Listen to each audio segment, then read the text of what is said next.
Hi everyone. Today, we will show you how to add an order tracking option on your Bigcommerce website. When we provide order tracking, our customers can easily monitor their shipments in real time, which helps build transparency and improves their shopping experience. Now, let's get started. On our Bigcommerce account, we add the tracking option by going to our orders. Locate orders on the left side of the page. A drop-down menu will appear. Click on View All Orders to see a list of orders. For example, we can look at the Awaiting Shipment section. Next, click the three dots and select Ship Items.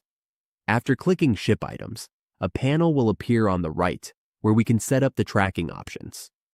Here, we just need to enter the number of days, any extra options, and the tracking label for the order.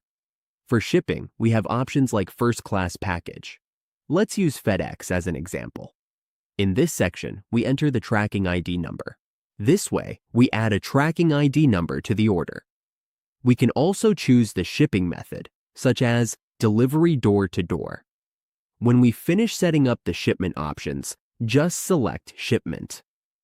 Now, the shipment is being processed, and the status will change to Shipped. This is how we add an order tracking option to our Bigcommerce website. Enabling order tracking keeps customers updated and helps build trust in our store.